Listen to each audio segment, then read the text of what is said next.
All right, so my very first episode, my very first topic is going to be about being ugly and gay. Now, you're probably wondering, why are you talking about this, Michael? Why would you discuss something like this? Well, because for maybe 25 years of my life, I'm 30 now, yeah, I was under the very strict impression that I was ugly. I'm not even saying it as a joke. I mean, now I can joke about it because it's much later, but seriously, growing up and having people tell you that you're ugly and not having a foundation of self-esteem from your family, and then your friends telling you that you're not very attractive, and then going into this very new world of being gay, and then you find out just how much your attractiveness is currency in the gay community. You start to figure out just how attractive you are, because people will tell you, especially gay people, they will not pull any punches, and nobody pulled any punches with me. They gave it to me straight, and it was not fun, and my self-esteem was at a very, very low point. So I'll start from the very beginning. So let's see. My experiences with being ugly started when I was maybe 5 or 6 years old. No, I'll say about 7. Yeah, that's when I started becoming a little more self-aware of what attractiveness meant and how important that was going to school. So living on my block while I lived in like the South Side of Chicago, and it was a really fun block. I mean, the 90s was a good time. I'm not going to make it sound like the 90s were terrible, because the 90s were actually fun to be a kid at that time. But you start to get socialized a lot more as you start to like grow up, and about 7 or 8 I started to like, I guess it's when boys started to develop more and girls started to develop more, and people started to have actual like, you know, attractions to people. Even as a young 8-year-old, you start like, oh, that girl's pretty, or that boy's cute. And a lot of times boys, well, not boys, well, no, boys did too, boys would call me ugly too, but more so girls were just like, man, they just like, Mike, you so ugly and blah blah. And then they would say how ugly I was and just go completely clean in. And then I would go home, and then I would be just like, okay. My mom sometimes would tell me that I'm handsome. It was very rare, but I grew up in a household of 6 siblings, and I would say that all of my siblings were attractive in their own way, and definitely had a lot more self-esteem. At least on the outside, they seemed confident and stuff than I did. I definitely had a really bad foundation with self-esteem. I remember they would have like people come in, like I guess they would have like, I don't know, they were life coaches or just like, you know, I guess social workers or something. They would come in to like some certain days of school. They would come in and like talk about self-esteem, stuff like that. I'm like, what's so important about self-esteem? What is that so important? Why? Like as an 8-year-old, I'm looking like, why is it so important you talk about self-esteem? I don't know what's the big deal. But get back to my other point was growing up, and then just like, you know, as you got older, you start to see how people treated people who were more attractive than they did people who were less than attractive. And I noticed how the social currency, just you know, being in a normal hetero world, was very important in school. And then once you get out of that and go to the LGBT sphere, you get a double dose of it. But I'll go back. I'm going to keep going from 8 years old. And yeah, I got called ugly a lot. I was very dark. I mean, I'm still dark now. I used to have a really bad issue with being dark skinned. My mother even told me, why are you outside? Why are you going outside? It's hot outside. Why are you going? The sun's blazing. I didn't care. I would go like, oh, I'm going to play outside, blah, blah. I would have this great time going outside. But I got super dark, and of course, you know what happens when people are dark skinned back in those times, even still now, like, oh, you blacky, oh my god, you like tar baby, just all of the worst names you can think of. And I just like hated being dark skinned for a while. I really hated being dark skinned. Like, it was just awful. But going to school, like, I got bullied for being ugly so much, and then went home, didn't really get much of a reinforcement from my mother, and my siblings didn't really care too much either. So looking back now, I can understand why my self-esteem was really low, because there was no foundation to, you know, springboard me to feel attractive or feel important. It was always looks. And then I even saw my older sister. She would get like, she was really pretty. My sister was really gorgeous. Like, especially when she was younger. Like, man, she was like the bee's knees. Like people were telling me, "Oh, your sister's so fine. Your sister's so pretty," and I will always hear about my siblings being attractive and how pretty they were or how handsome they were from other people on the block or other people in the community. And it would come down to me and it was like, oh, Michael, you're the ugly duckling of the group. I'm like, well, they're like, oh, well, maybe you'll, grow out of that. So, of course, I will grow out of being ugly. Anyway,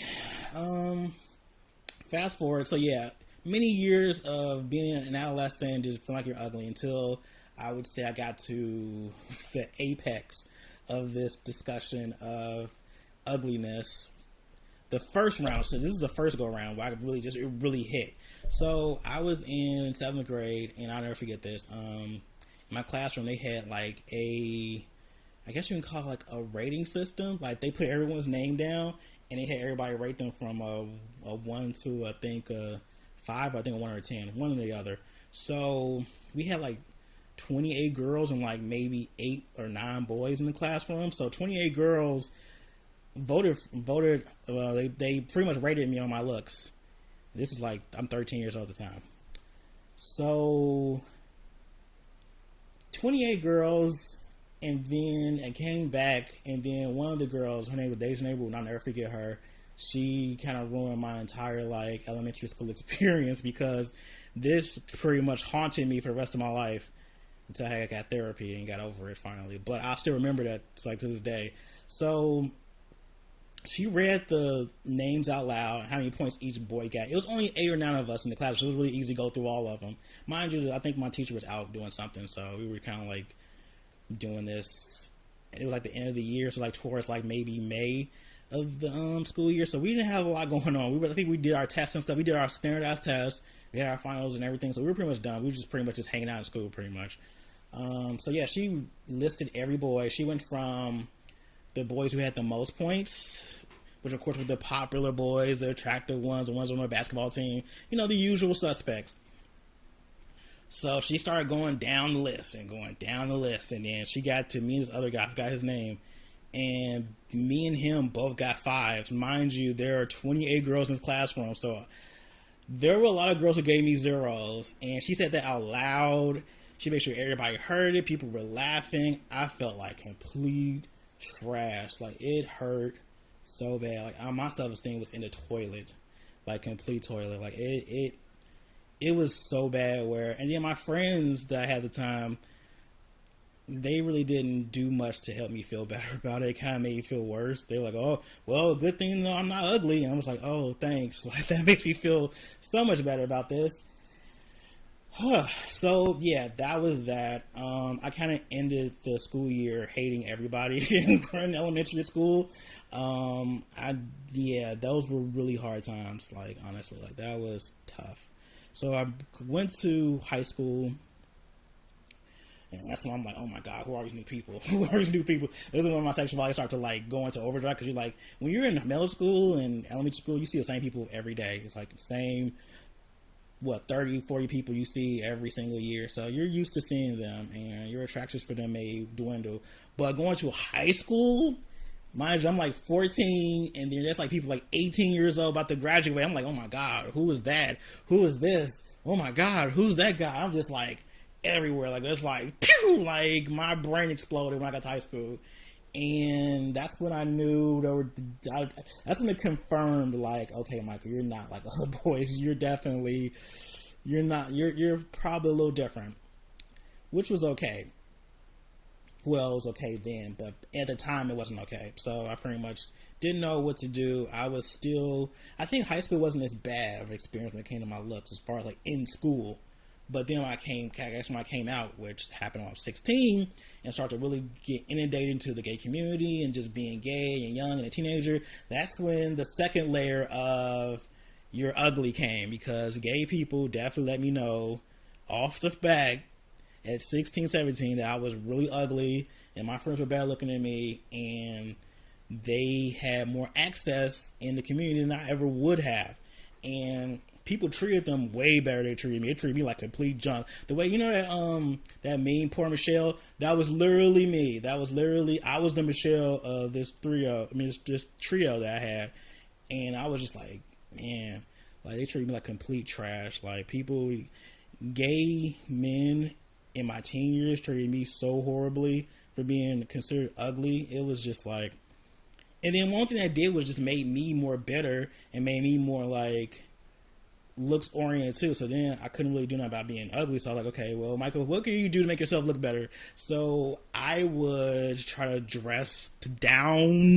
Like I would try my best to look the best. Like I would try my best to like buy like nice clothes, get my hair cut often, wear nice like accessories. Like I've made sure, like even though I'm ugly, I'm going to dress up this pig as best as possible.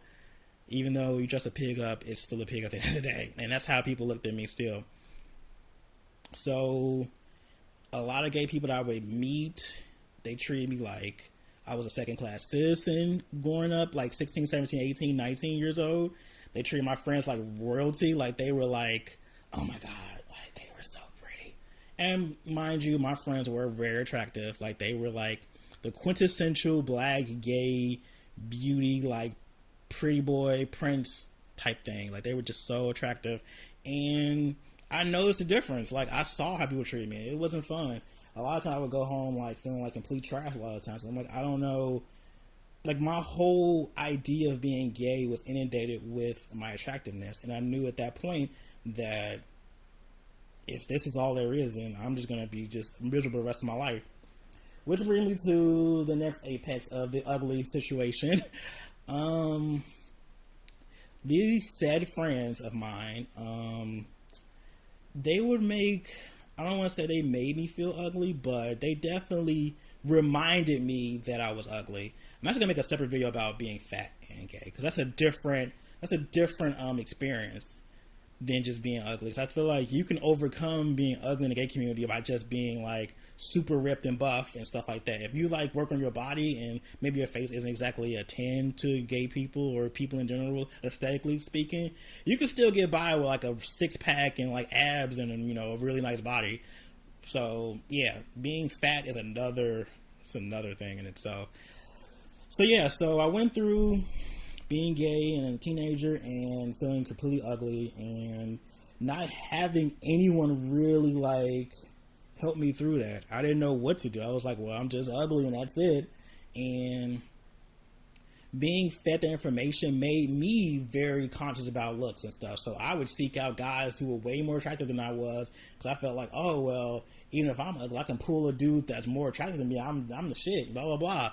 So I would start doing that. I would be very like image conscious and image oriented and just image everything. And then I just noticed slowly that I was losing myself. Like I was losing things about myself that I liked. Like I felt like I had to do like a split role thing. Like I felt like when I was in with my gay friends, it'd be like this, and then when I was with my other straight cool, I don't want to say cool, I'm just say my straight like gamer friends. Yeah, also my gamer friends. I was a whole different Michael, and I felt like I was just playing these roles and stuff. And being gay Michael was like sassy and no girl, no Miss Thing, and just a whole bunch of stuff that just wasn't who I was. Like there's nothing wrong with being yes thing and no none of that stuff. Like it's okay to be that way, but for me it just didn't feel like it was natural. It was meant for me to be forcing it out because my friends were like, you know, the talk of the town and everything. And it just was really, it was tough. Like, which led me to really bad behaviors because being ugly will lead you to some very stupid things. So feeling like you're ugly and feeling like you're never good enough and feeling like you're just never attractive